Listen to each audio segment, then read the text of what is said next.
जिस धरती पर कभी आर्ष हिमालय की बर्फीली शांति में नंगे पांव चलते थे, वहां आज का भारत एक अनदेखी जंग लड़ रहा है। सिर्फ सीमाओं पर नहीं बल्कि आस्थाओं पर, सिर्फ जमीन के लिए नहीं बल्कि विरासत के लिए। आपका स्वागत है एंशंट पाथ्स मॉडर्न टाइस में, जहां हम भारत की प्राचीन बुद्धि को आज की चुनौतियों से जोड़ते हैं। आज हम बात करेंगे ऑपरेशन सिंदूर की, एक मिलिट्री ऑपरेशन जो सिर्फ एक मिशन नहीं था बल्कि एक संदेश था। इसमें गूंज थी महाभारत की, धर्म युद्ध की, और उन योद्धाओं की जिन्होंने तलवार के साथ साथ शास्त्र भी उठाए। क्योंकि जब अधर्म राजनीति के पीछे छिपता है और आतंक अचानक वार करता है, तब सनातन धर्म पीछे नहीं हटता, जवाब देता है। 22 अप्रैल 2025 को कश्मीर की खूबसूरत घाटी पहलगाम, जो कि इंडियन टूरिस्ट्स की फेवरेट डेस्टिनेशन है, वहां कुछ फैमिलीज, फोटोग्राफर्स और कपल्स शांति की तलाश में आए थे। लेकिन उन्हें मिला आतंक। टेलाइट में हुआ एक घात, गोलियों की बौछार, मासूम जिंदगियां छीन ली गईं, सपने वहीं बिखर गए। लेकिन ये सिर्फ एक आतंकवादी हमला नहीं था, ये एक सिंबॉलिक स्ट्राइक थी, टूरिज्म पर, पीस पर और भारत की आत्मा पर। हर बार जब भारत उभरने लगता है, आतंकवाद क्यों एक्टिव हो जाता है? कोइंसिडेंस या कोई पैटर्न है? पहलगाम, जहां कभी आर्षि कश्यप की साधना गूंजी थी, वहां अब गोली की आवाज गूंजी और पूरा देश पूछने लगा, अब क्या किया जाए? जवाब आया, गुस्से से नहीं, संकल्प से। भारत की एलीट फोर्सेस ने लॉन्च किया ऑपरेशन सिंदूर। तीन मकसद: न्यूट्रलाइज, डिसरप्ट, टीटर। 48 घंटे के अंदर शुरू हुई प्रिसिजन स्ट्राइक्स।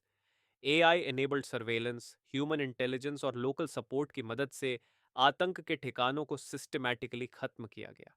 यही धरती है जहां कभी आर्षि कश्यप ने तप किया था, जहां शैव मंत्र जंगलों में गूंजते थे। आतंक छुप सकता है, पर धर्मा इस धरती से कभी नहीं गया। जैसे राम ने वानर सेना के साथ धर्म युद्ध किया था, वैसे ही आज का भारत भी रिस्ट्रेंट और क्लैरिटी के साथ लड़ता है। श्लोक उद्धरण: महाभारत, उद्योग पर्व 34 दशमी। धर्म के लिए था, हफ्ते भर में डिप्लोमैटिक चैनल्स एक्टिवेट हो गए, सीज फायर की बात होने लगी। लेकिन क्या हम फिर वही गलती दोहराने जा रहे हैं? क्या इतिहास से कुछ सीखा है हमने?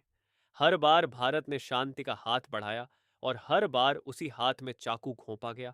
1949, 1965, 1999, कारगिल जीतने के बाद भी हमने मैसेज खो दिया। हर बार माफ किया और हर बार हमला दोबारा हुआ। लेकिन सनातन धर्म क्या कहता है? क्षमा या न्याय? श्लोक: मनुस्मृति 7.96। जब धैर्य धर्म को खतरे में डाल दे, तब धैर्य भी अधर्म हो जाता है। रथाश्वम हस्तिनम छत्रम धनम धान्यम पशून स्त्रिय सर्वद्रव्याणि कुप्यम च यो यज जयति तस्य तत्। It means that chariots and horses, elephants, umbrellas, wealth, grains, animals, women, all goods and baser metals belong to him who wins them. Operation Sindoor सफल रहा, लेकिन भारत के सामने अब भी एक सवाल है: क्या हम हर बार क्षमा करते रहेंगे, या अब नीति बदलनी होगी? इसका उत्तर दिल्ली में नहीं है, इसका उत्तर कुरुक्षेत्र में है। भारत की मिलिट्री फिलॉसफी सेंडहर्स्ट से नहीं शुरू हुई थी, वो शुरू हुई थी कुरुक्षेत्र में, सरस्वती के तट पर और अर्थशास्त्र की पांडुलिपियों में। कृष्ण ने अर्जुन को जो सिखाया, राजा भोज की राजसभा, छत्रपति शिवाजी की गेरिला टैक्टिक्स, सब इसी धर्म नीति पर आधारित थे। और जब आज के जमाने में कोई ऑपरेशन का नाम सिंदूर रखा जाता है, तो वो सिर्फ सिंबलिज्म नहीं होता, वो हर सोल्जर को याद दिलाता है, तुम सिर्फ सैनिक नहीं हो, तुम भारत माता की रक्षा की शपथ लेने वाले हो। सीज फायर साइन हो सकता है, लेकिन धर्म की लड़ाई अभी बाकी है। वो लड़ाई अब ट्रेंचेस में नहीं, नागरिकों के मन और नीति निर्माताओं की सोच में लड़ी जाएगी। ऑपरेशन सिंदूर खत्म हो गया है, लेकिन उसका संदेश अब भी जीवित है। भारत नफरत से नहीं लड़ता, बल्कि संकल्प से लड़ता है। ये कहानी बदले की नहीं, याद की है। ये याद है कि हम कौन हैं। हम वो हैं जहां विष्णु विश्राम करते हैं, लेकिन दुर्गा भी जागती है। हम सिर्फ पैसिफिस्ट नहीं हैं, हम प्रोटेक्टर्स हैं। और जब तक भारत जिंदा है, धर्मा कभी नहीं झुकेगा। भारत की सुरक्षा का भविष्य समझने के लिए हमें उसके भूले बिसरे योद्धाओं को फिर से जानना होगा।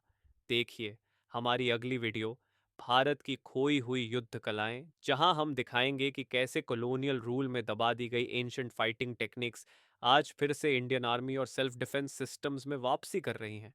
क्योंकि हथियार भले ही बदल गए हों, लेकिन आत्मा अब भी सनातन है।